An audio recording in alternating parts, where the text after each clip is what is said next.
Hi,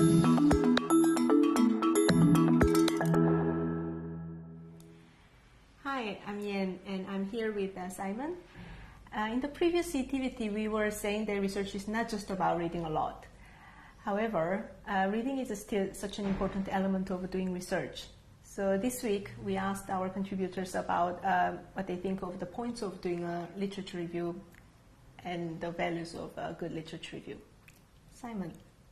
Thank you. I think what we took away from the interviewees' comments with regard to literature reviews and the value of them was only how many of them talked about being part of a conversation. A number of them used the metaphor of pulling a chair up to a table, a round table discussion of the state of the issue that you're interested in, the one that's flowing out of your research question.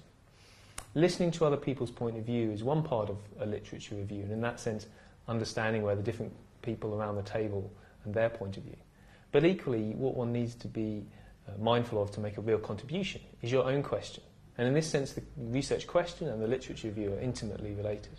So that's not merely knowing what else is going on in the conversation, but being able to articulate and formulate your own point of view. In this sense, your research question is a gateway into that conversation, but it itself needs to be re-articulated and reformulated each time someone else speaks at the table.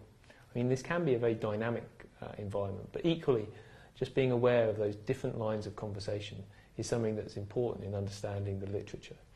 As such, the literature review is not just about reading mountains of books on dusty university shelves. It's about being part of this broader dialogue. Equally, understanding that your research question is a means into that conversation. Posing a question is often a way to grab people's attention, but only if that question is a meaningful one. So, Yen.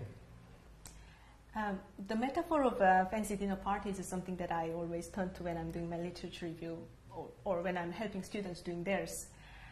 So we have prepared snippets following this as well as videos. Watch them as many as you'd like and think about them in the light of tasks set for this activity and continue the discussion in the discussion forum.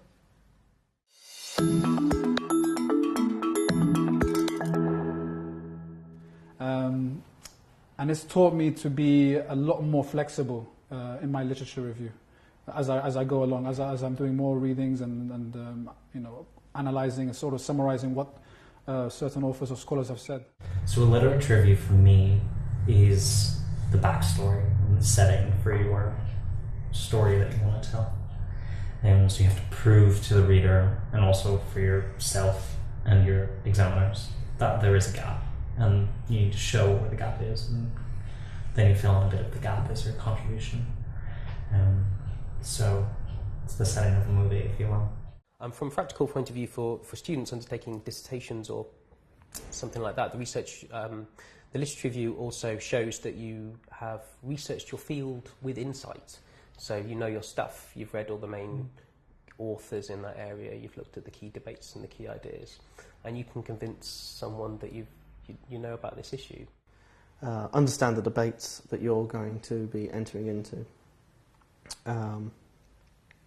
as well as sort of framing how other people have approached the question or the topic that you're going to answer, and see if maybe your approach or your methodology might be one that's slightly different that could add to the understanding of any given topic. Because it's where you, in effect, pull a chair up to a table and engage with those notable scholars and researchers and writers who have addressed your question. That should be really one of the beginning or the starting point for wanting to do a literature review, to figure out where am I in relation to what has been done already. I think a literature review, the terminology misrepresents to students what a literature review, what's required of them, because I don't think you're just reviewing the literature. What you're really doing as a researcher is situating your work within the literature and identifying gaps and problems with that literature. And just being in conversation instead of being so insular and isolated in what we write and what we say in our research. Because ultimately, I think research, even if there are moments when it feels solitary, it does go back out into the world. So the more we engage, throughout our process, I think the better it could be translated for other groups of people and not just academics. I think a literature review, I think all academic research is essentially about having an ongoing conversation with scholars around the globe who are working on the same issues. So a good literature review, the value of it is that it ensures that one can have that conversation meaningfully. That is to say that one has a deep enough understanding of others' work vis-a-vis the particular research area or question, and can therefore engage with them critically and robustly. Because without that, I don't really see how you could even claim to move your field forward or make a contribution.